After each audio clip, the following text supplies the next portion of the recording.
And you got to remember, cannabis has been illegal for a long time. It's got a pejorative to the name, and it's seen as a negative, high crime drug. And it really isn't. It's highly regulated and things of that nature. So going into community, explaining it to them is always challenging. And even when you tell them, they don't believe it until you open and they see it.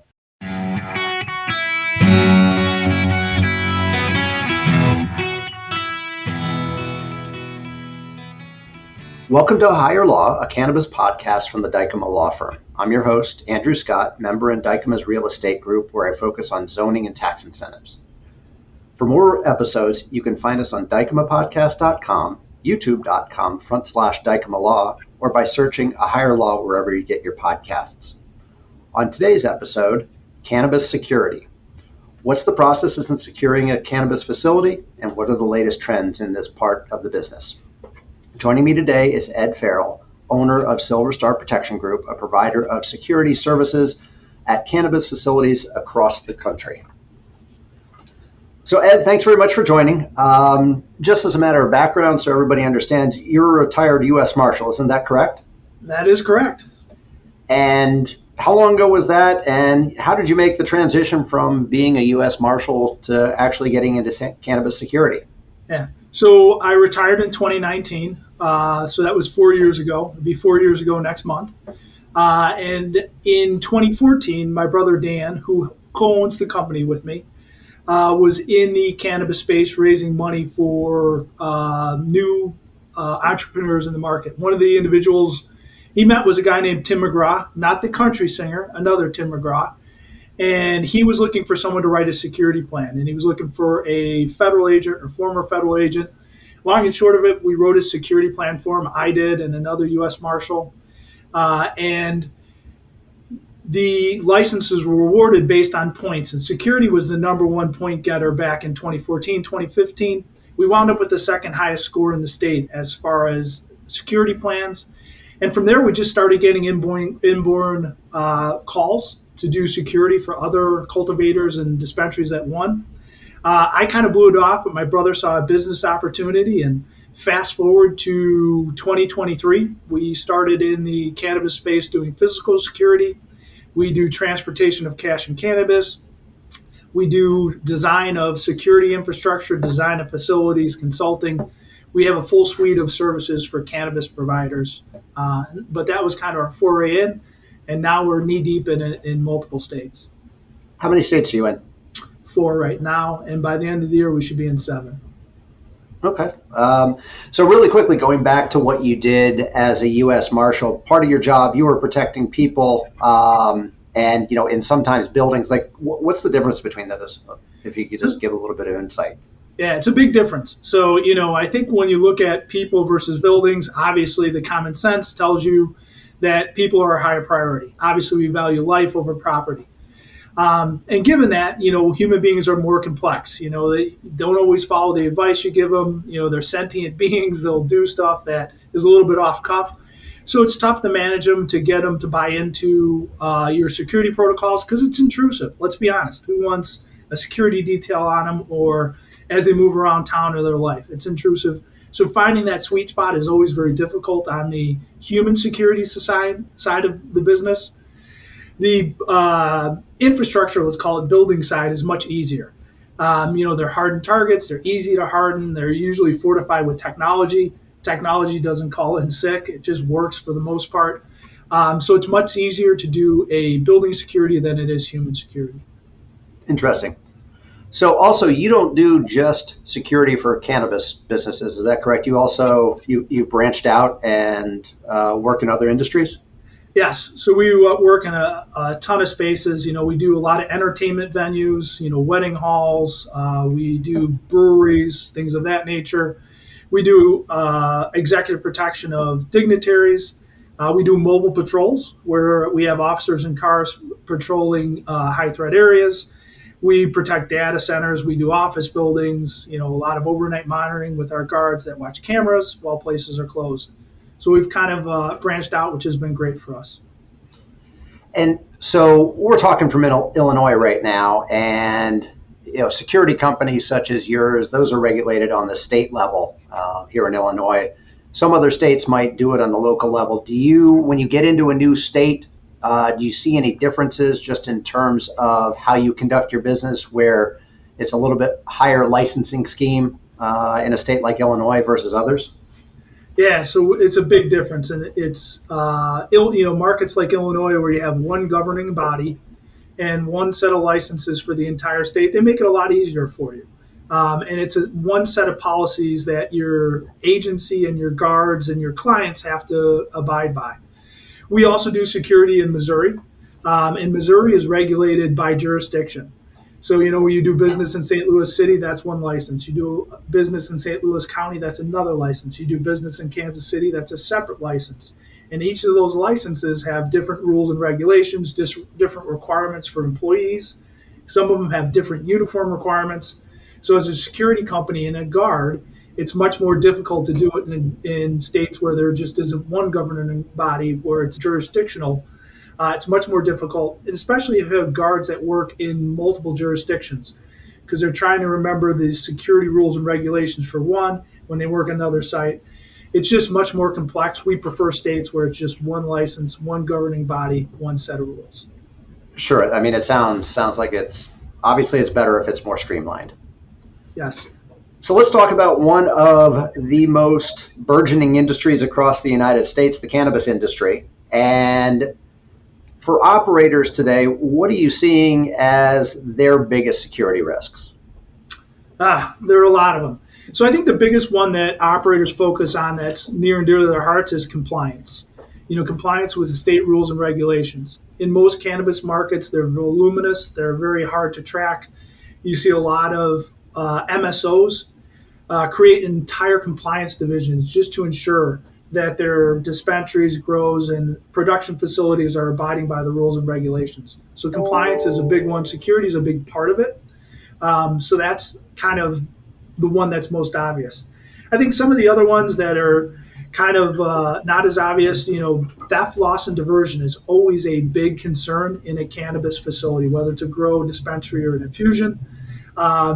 You have external and internal threats, so you have to address those. You have employees who might want to steal. You also have cash and cannabis in all those facilities. They're targets, so you have to work to mitigate those. So that's always a driving force behind policy. The next one is transportation of cash and cannabis. That's your most vulnerable point in any cannabis operation, because you're not in a facility, you're mobile, you're remote, you're by yourselves. It's the most challenging part. I think break-ins are also a big concern to cannabis realtors. Most of the incidents we see in the cannabis space are while facilities are closed and people are trying to break in when no one's there. So that's always a great concern, those overnight operations. Another big thing we faced, during the pandemic, we saw a lot of civil unrest. And that stressed a lot of cannabis locations, obviously because they're targets with cash and cannabis. For security companies, you have employees working 24/7, and it taxed us to the limits, it taxed clients to the limits, so you have to have some planning for that. And some of the other minor ones, public consumption is always a big security risk for dispensary owners. Usually that's mitigated through training over time with new facilities. And then, the two last ones I think are probably not as big on the radar, but proper screening of individuals that come in a facility. That's always a big driver, whether it's medical or recreational, there's different screening requirements. But that's one thing that can get a license holder in jeopardy if they're not screening their customers, making sure they meet the purchaser requirements. That's always a big downside for them. And then lastly, the most overlooked one I would say is safety. When we look at security, we think of cameras, alarms, access controls, and security guards. But safety is a big component, whether it's spills in a facility, slips and falls. We're a very litigious society. So I think there should be some attention to that for cannabis operators, to making sure they're safe and then mitigate any lawsuits that may subsequently happen afterwards. So I want to go back to something you talked about. One of the biggest risks is compliance, and you had talked before about how you helped applicants in the licensing process. I'm guessing that you all also help out on the back end, and obviously you're going to want your security manual to match your application, but I'm assuming that you all also help operators sort of write the how-to manual for maintaining security at their facility. Is that right? That's correct. So we call it a security post order. I think what we do different is we make it a highly indexable, quick reference guide for everything security related and cannabis related in the facility. I think everybody knows you can't memorize these rules. It's physically impossible. So having some type of tool that you can go to, that you can quickly look at an index and find the information you need, is big. And that's how we kind of set our cannabis clients up for success. Is we provide them this manual. We touch on everything in cannabis, whether it's opening and closing procedures for guards, all the rules and regulations, destruction of cannabis, deliveries, kind of the high points in security. But we'll take it a step further. We go into an emergency operations plan. We teach people what happens if you have a chemical spill, what happens if you have a bomb threat, what happens in medical emergencies. And having those contingencies is what makes people successful and achieve compliance. And just, you had talked a bit ago about the risks facing folks in the industry. Are there any particularized risks, for the different types of businesses, meaning kind of between dispensary, a grow, and transport? I mean, I have an image of, one grow facility that I did is 250,000 square feet in a Chicago suburb. Now that's very, very different from a 5,000 square foot facility for a dispensary in downtown Chicago. What do you see the kind of big differences between those two types? You kind of hit some of them right on the head. There are huge differences between those. So first, I would look at dispensary as a retail operation, and I would look at grow as a commercial operation. And right there is kind of your big divide. So with retail, it's open to the public, so it's accessible by anyone. So that makes security much harder, because anybody can walk in, anybody can engage in negative behavior that security would have to deal with.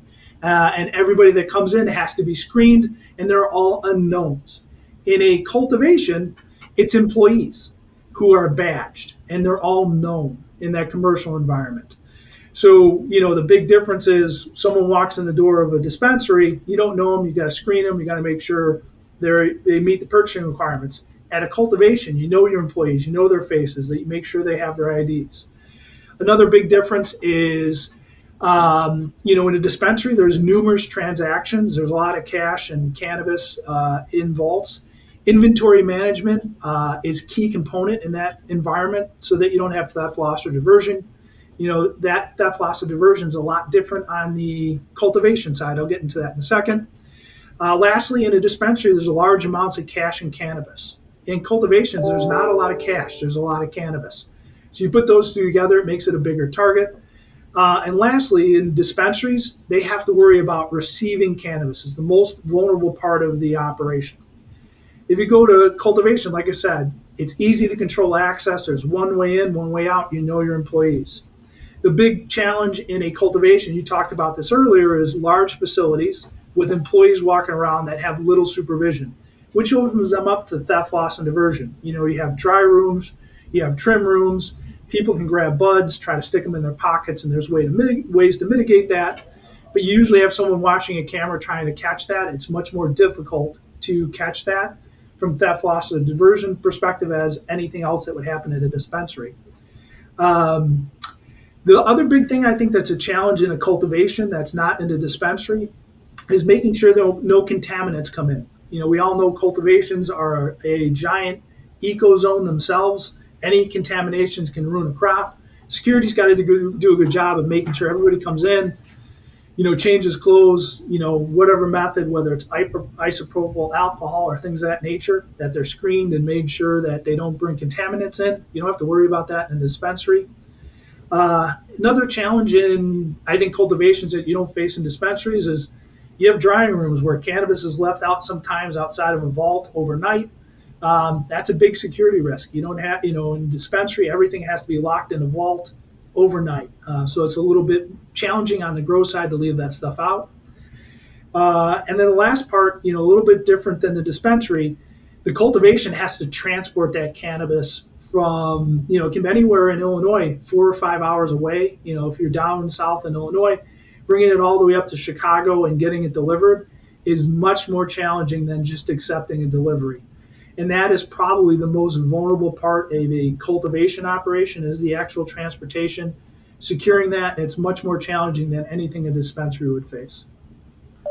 So I just sort of have this image of just these large grow facilities, and I would think that there are a lot more vulnerabilities with a 250,000 square foot, basically greenhouse, if you will, as opposed to I'm going to say brick and mortar 4,000 or 5,000 square foot building. Yes, I mean, just from a size perspective, there's much more vulnerabilities. The difference is the cultivation is much easier to harden, meaning you're only allowing one door in and one door out, so you're controlling access to the facility pretty well, and you can harden the other doors. Where, in a dispensary, you got to keep the front door open and anybody can walk in. So that's the only, I think, probably thing differentiator that makes a dispensary a little more difficult to secure. So I remember when I was a kid, I was always pretty interested in the idea of being able to do the ride-alongs with the local police. I remember when I turned 18, and it was pretty cool to be able to go with the Fairfax County Police out on sort of one of their shifts or a part of a shift. And I suspect it would be kind of interesting to be able to, I'm going to say shadow one of your security personnel in one of the facilities. And I think probably one of the things people might be interested in is, what are some of the things you've seen? What are the security incidents that come to mind? So, they range, first of all, I want to point out, they're probably very few and far between. I was a little bit surprised when I got in the industry. There aren't that many, which is a great credit to the state legislatures for the security they've put in.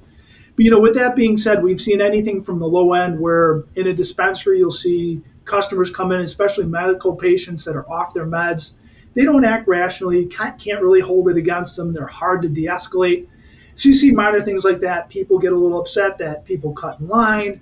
So those minor instances, our guards are always, pretty easily able to de-escalate those and resolve them. But we've seen some bigger incidents, and I can talk about a couple.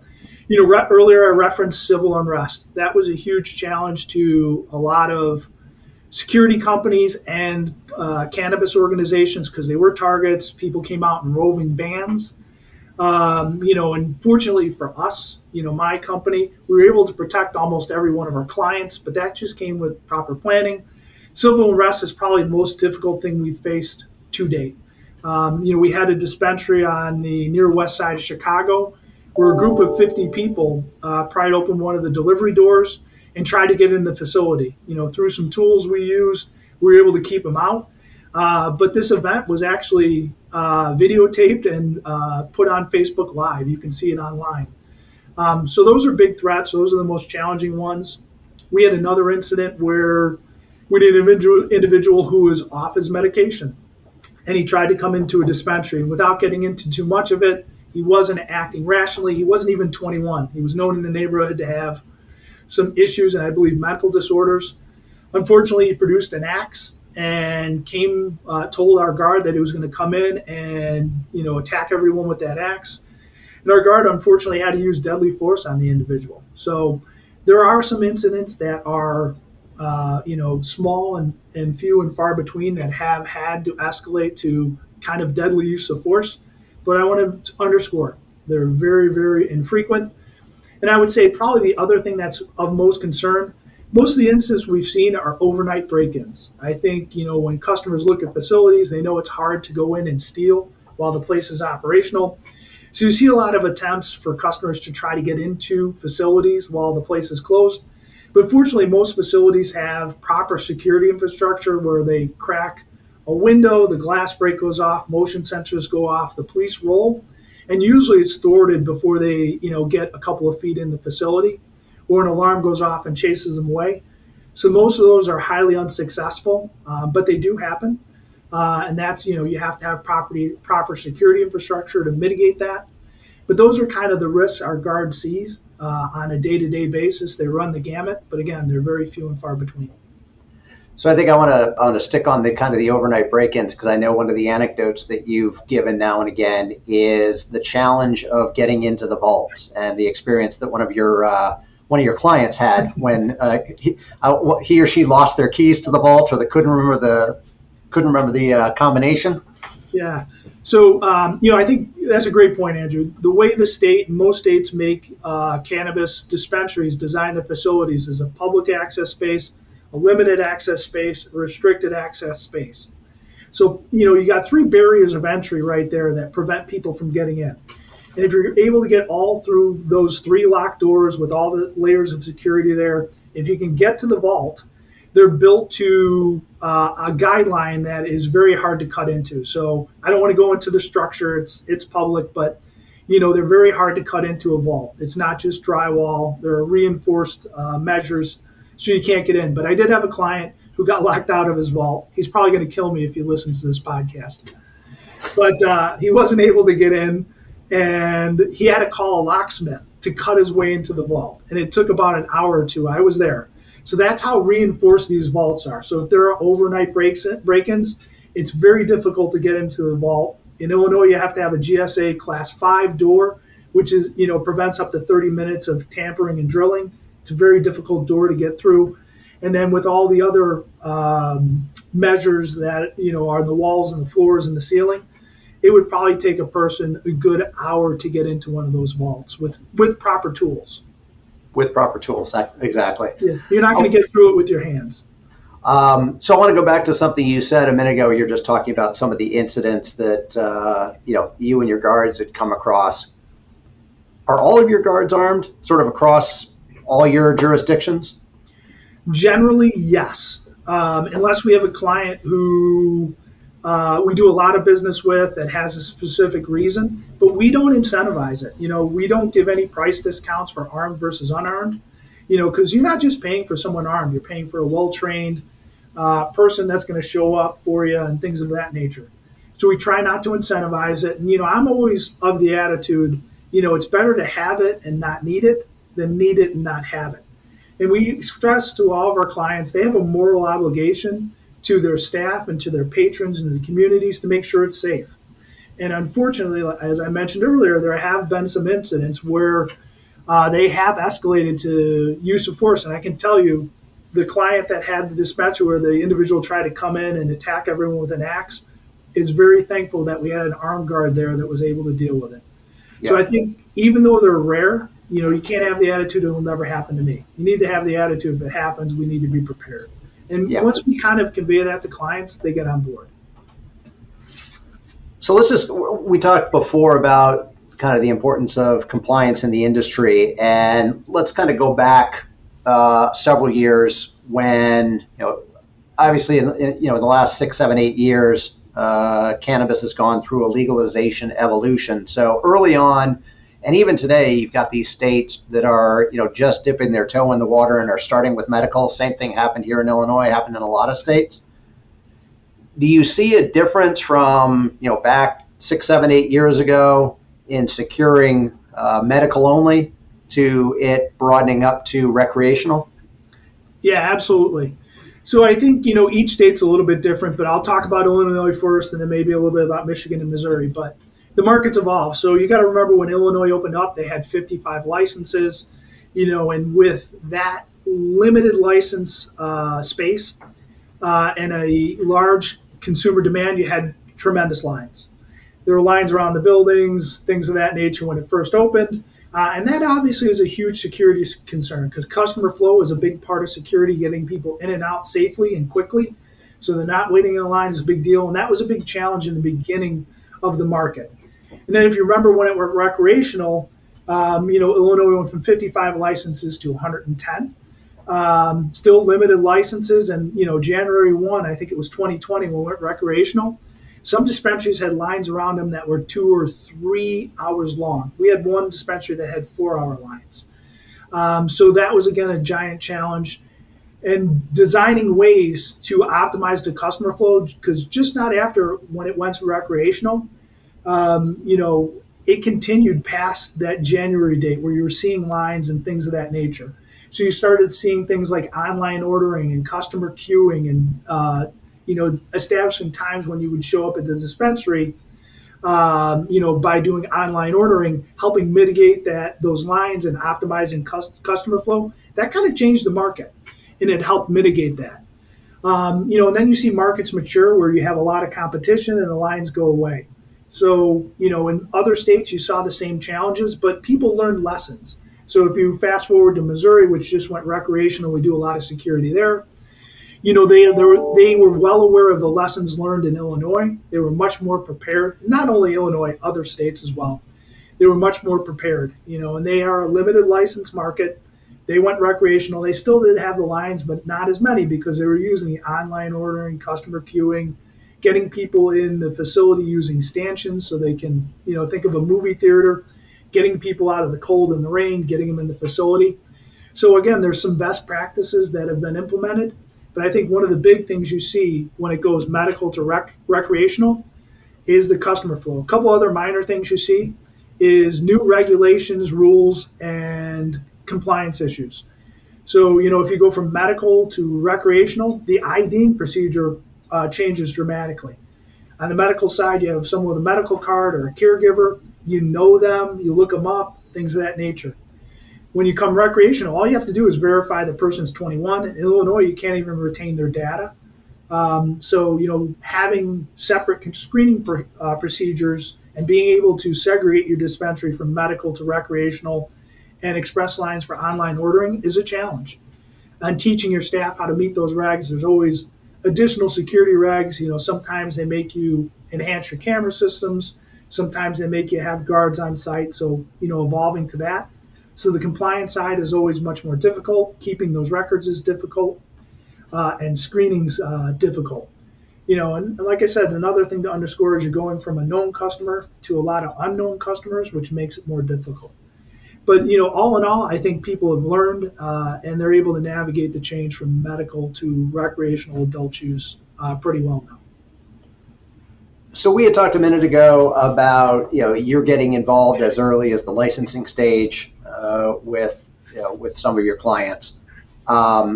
They get their license and, real estate that will support cannabis businesses, there's a little bit of a rarity. So not all operators have kind of the luxury of choice, but do your clients come to you and say, hey, I've got 5 sites and, can you score it? Or what do you, when you're asked to provide that service or to evaluate a site, what are you looking for? What do you tell your clients? Yeah, so great question. So yeah, we do a lot of analysis with clients as they're determining sites. First and foremost, a lot of times they ask us to do a risk assessment from a crime perspective, meaning take a look at the town, see what type of crime it has, what are the incidents, things of that nature. So we'll kind of give them a little bit of feedback on, fortunately being prior law enforcement, I can usually reach out to a law enforcement agency and get some data on the location, trends in that neighborhood. So that's always important. You want to pick an area that's safe for your customers and your employees. Secondarily, they'll take a look at facility design. And I think, one of the things we do is we do a lot of risk assessments and assessments of facilities, making sure the infrastructure is something that you could secure on a high level from a cannabis perspective. And we use a thing called CPTED. It's crime prevention through environmental design. Without getting into it, you want to have a facility that deters a criminal from engaging in a criminal act in the decision process. And there are ways to harden your facility to do that. We give them that analysis, tell them how that they can achieve that. And then lastly, we look for some great security implements. Do they have proper parking and lighting? Do they have an indoor bay to take delivery? That's always a huge plus. Delivery is the most vulnerable part. So you kind of look at, we have a checklist as we look at these facilities and, go through the checklist. We give the information back, and that helps our clients make a much more informed decision, not only from a retail perspective, but from a security perspective. So again, as you're evaluating sites, and I'm taken back to the real estate mantra, location, location, location. Do you ever find yourself divergent with your client? Like, this is a great location, but man, is it terrible in terms of security? Happens quite a bit. So, it's hard finding that happy medium, and each client has a different tolerance for security and challenges. And, a lot of times it's just explaining to the customer, like, hey, You have very little parking. There's going to be people fighting over parking spaces. If you choose this location, you're probably going to have to put a security guard in your lot, to make sure people aren't blocking parking spots for an adjacent building or things of that nature. You're going to have to pay more. And, just setting up, hey, if you make this decision, we're going to support you. Here's what you have to do to mitigate it. That generally helps them make the decision. Is the additional cost of securing this at a high level, where my clients and my staffers are safe, versus the retail location. That's usually the breaking point with the client. If they think they can make enough money by securing it, they'll go for it. If they kind of see it might hinder their economics, they generally move away from it. And you had talked before, sort of when you're looking at a site and, what's the lay of the land in and around the location. And I'm guessing that, part of your evaluation is engaging with local law enforcement. Is that a fair? Always. And when do you do that? And sort of how do the conversations go? So generally, if we have a client looking at the facility I mentioned earlier real quickly, we'll call them and kind of find out from them, is it a high crime area? Are there trends in the neighborhood we need to know about? Are there gangs over there? What have you? So once we get past that, usually we'll get to zoning, where a client is going for a license in front of the city council. My company will reach out to the chief of police and we'll go meet him, talk to him about the facility, show him our security plan, allow him to digest it, allow them to go through it, allow them to make changes and suggest changes. And it's generally a pretty long dialogue because a lot of chiefs of police, it's new to them. They have a lot of questions about our experience in other locations and whether cannabis dispensaries actually increase crime or decrease crime. And, once we kind of walk them through that, they generally get a good feeling about it. After we meet with them, we commit to them, hey, we want to keep this dialogue open. Before we open, we want you to come in and look at the facility. Tell us if you see any security gaps. As long as our client, if they have a suggestion, our client will go with it. We'll adopt it. We keep them in the process through the entire thing. Once we open, we meet with them every 6 months and review our security plan. We make sure we're meeting their expectations. So they're a key component. We see security as a partnership with the community and the police department, and we take it seriously. Obviously, being former law enforcement, it's important to me.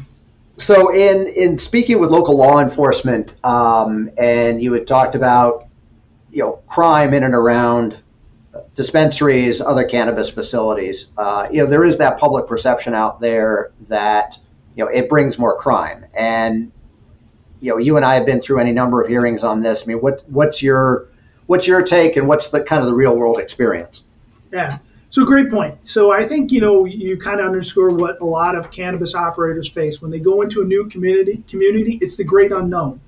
And you got to remember, cannabis has been illegal for a long time. It's got a pejorative to the name, and it's seen as a negative, high crime drug. And it really isn't. It's highly regulated and things of that nature. So going into community, explaining it to them is always challenging.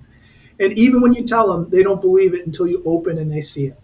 But I think what you see, when dispensaries go in, and I can tell you from my own experience, I'm going to quote some surveys and some research, and it's proven on a national level and a local level that crime either stays the same or goes down. So the first one is a study, a peer-reviewed study from the Journal of Urban Economics. It was two researchers from the Fed. They did a exhaustive study, and they concluded most likely if you put a dispensary in a neighborhood, crime will go down, but no worse than staying the same. We did a 42 peer-reviewed study, review of crime statistics in multiple jurisdictions, made the same conclusions. And you and I have also been aware of a study that was done in the city of Chicago in a neighborhood called River North. It is an affluent neighborhood in Chicago, but crime has, for some reason, crept up pretty high there.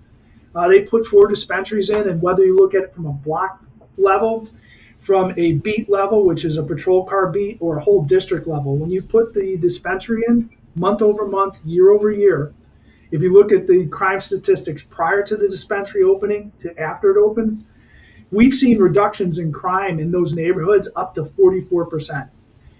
In every instance of all four dispensaries that opened up in River North and in Chicago, all four of those neighborhoods experienced a significant reduction in crime on all four of those blocks. And, I would just ask people to use their common sense. If you add cameras, alarms, access control, criminals know they're being watched, you add a physical security officer who's doing randomized patrols, criminals aren't stupid. They know the likelihood of getting caught is much higher in those locations, and they just don't do it. It actually makes neighborhoods safer. And to kind of answer the last part of your question, once you get into a neighborhood, even after you open, you always have objectors, people who are non-believers, and I get it. It's unknown. But I think once they see the operation is nondescript, most people don't even realize it's there. And after a couple of months, the community is on board. They see it's a safe retail operation, just like the Walgreens across the street. And generally, they see it as a benefit to the community over time. So it's just going to that point because I think, like everybody, it's not unique to the cannabis industry, but, the unknown is a scary thing. But once folks come to realize that this place, operates very similar to any other retail operation in the neighborhood, and it actually has a higher level of security than, there's probably more controlled substances in a Walgreens as opposed to a dispensary, but a Walgreens doesn't have near the level of security that a dispensary does. So it seems like you're echoing what my experience has been, is that all of the scaries that come with a dispensary actually have, kind of a positive impact, or at least things stay the same. I do want to comment on what you said earlier about criminals. They're not stupid. Some really are. And, one dispensary we've opened up, and I've gotten 4 calls from Chicago Police Department because on that same block, right adjacent to the dispensary, there have been people either trying to steal cars, trying to steal catalytic converters. So you would think that all the cameras and everything would be, something that would, make people think twice. Maybe it's because these places are so innocuous and you don't realize they're there that the criminals don't realize. But I guess that's probably for another day. Let's just turn really quick. We've talked about, how you help out owners, but let's talk about where you see things going. We talked about the evolution from medical to recreational. This is obviously, legalization is coming in many, many other states. How do you see kind of the world of security evolving as this industry evolves and grows? Yeah, so the world of security, I think, is going to face several challenges. I think as the industry grows, you're going to see some significant changes, and I'm starting to see in Canada and some of the Western markets allowing other narcotics to come into these type of facilities. I don't know if that's on the horizon for us. I know it's been discussed, in many publications. And if you start bringing some of the harder narcotics into these facilities, whether it's cocaine, heroin, methamphetamine, they allow those to be sold in dispensaries in Canada, and we seem to follow some of their space. That would make it much more challenging, adding that complexity, especially when you get into heroin and cocaine. You get people who are addicted. They're similar to patients off off their meds. They don't act rationally, and that would be a higher challenge for security. I think you're going to see a positive change. I think the market's going to change to what I'm going to call the liquor distribution for cannabis.